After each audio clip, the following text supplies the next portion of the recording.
The claim that vaccines cause autism is a claim that just simply will not die, no matter how much you completely prove it to be false. The claim has absolutely no evidence whatsoever to it at all. None. Not a single piece of information.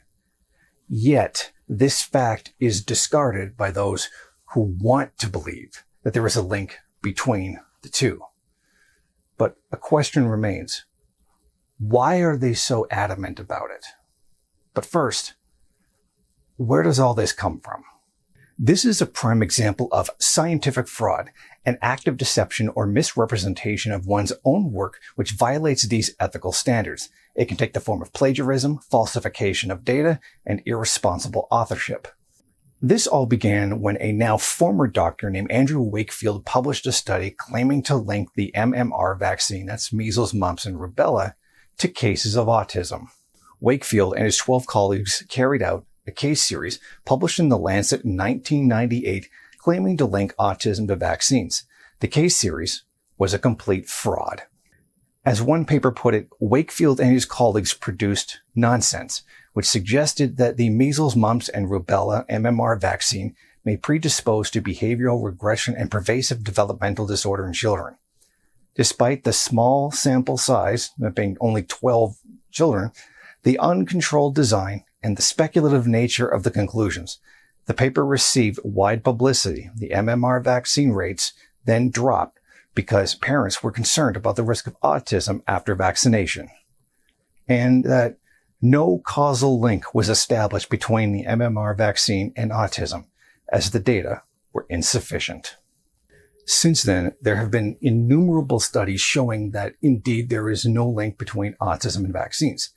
It was later revealed that Wakefield had neglected to mention that the study was funded by lawyers who had been hired by parents in a lawsuit against the vaccine-producing companies. Now, this is likely to be remembered as one of the largest cases of medical fraud in history. As a result, he lost his medical license and he left the UK and moved to Texas. Making a robust amount of money doing so, former President Trump has explicitly promoted the conspiracy theory during his candidacy for president. The falsehoods have maintained popularity because people want to believe them. People who do so-called research on the internet from non-medical and non-scientific sources purport to know better than doctors and researchers. How do they, people who know nothing, justify claiming that they know better than those who are actual medical professionals with more than a decade of education?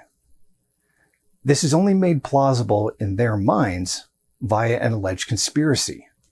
This is the only grounds on which such nonsense can stand. Just the other day, 2 years old, 2.5 years old, a child, a beautiful child, went to have the vaccine and came back and a week later got a tremendous fever, got very, very sick, now is autistic. But why is it so pervasive? Why do people keep insisting on this conspiracy despite there being no evidence of it and it being built upon a massive provable fraud? I believe that reason is the psychological refusal of parents with children of autism to accept who their children are. As anyone who's ever had children can tell you, having children is a pretty significant event in your life. It changes everything. It literally redefines who you are as a person, as your life is now no longer dedicated to yourself, but now dedicated to a smaller version of yourself that you have created. This radical change is very significant in the human mind because we have preconceived perceptions of what's supposed to happen.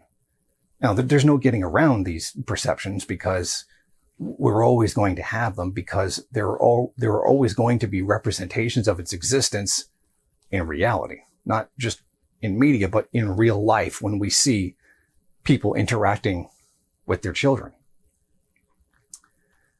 What I believe the real core of this refusal to accept that this is a conspiracy theory lies on one part of their psyche.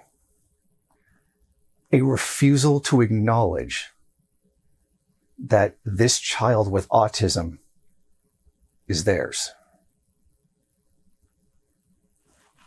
This child with autism is not theirs. They don't know who this is. This is not who their child was.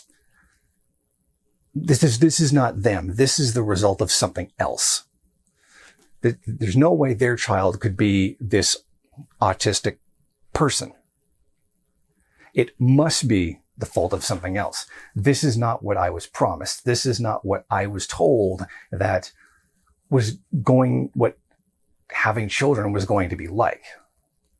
So instead, they get angry that it's not what they wanted, but it is the hand that fate has dealt them. And so this angry denial looks for a causal factor, because human beings do naturally look for meaning in things. We look for explanations for why things are, why things happen, etc. And one of the powers of the human mind is to invent them when we cannot find them. They see their autistic children as something they don't want. That's not their child. That was caused by something. This is not my child. I don't know who this is. This is something else, and there has to be a reason for it. And I believe that's what it really comes down to. I believe that they see the child with autism and refuse to accept that it's theirs. It's not what they wanted, and they can't send it back. So they want something to blame. They want something to be at fault. They don't want to accept that whatever it is that causes autism, which we don't actually know, and I don't believe the causal reason for autism has ever been discovered or is even necessarily a problem in many cases. It is not sufficient for them. It just happens. Much of life really is just what happens to you. Things that are beyond your control. And for some people, that can be hard to accept. Random events cannot just happen. There has to be some kind of underlying motivation or conspiracy or plot or some kind of reason, no matter how ridiculous or baseless it is. It simply must be there. A good example of this would be from the movie Back to the Future. When you look at when Michael J. Fox and Christopher Lloyd get to the mall where they test the time machine, the time on the clock is 6:11 p.m. And it's called the Twin Pines Mall. And when they return from the past, it's no longer called the Twin Pines Mall. It's called the Pine Mall, something like that. The word twin had been taken out. Now, when you consider what's, 611 or 1106 upside down is 911. And then all of a sudden you've got twin and now single. There was two towers. Now there's one tower. And you can see how the mind starts immediately making connections there, although this is purely just a coincidence. So it's very easy to see patterns where patterns don't exist because our minds are specifically programmed to look for those patterns in order to recognize those things. Much of it has to do with a very ancient man and trying to identify threats. It was part of our evolutionary process to look for patterns to try to detect threats. And many people do believe that this tendency to look for threats may actually be a genesis for schizophrenia or a lot of paranoia disorders, to see connections that don't exist or not real. I personally don't believe that. I think schizophrenia has some other causes, but there are plenty of educated people who do believe that is the reason. So in my opinion, I think that and I'm probably not the only person that thinks this, a lot of this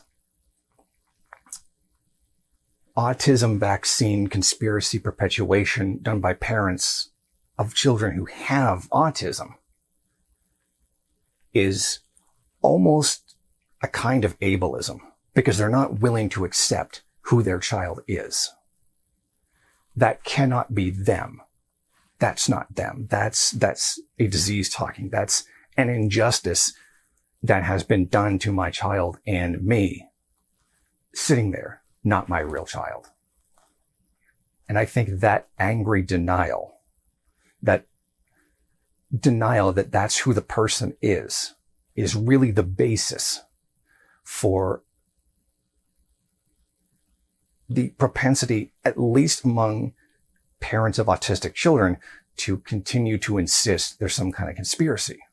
Because in the end, the child is not what they wanted, and they're looking for something or someone to blame.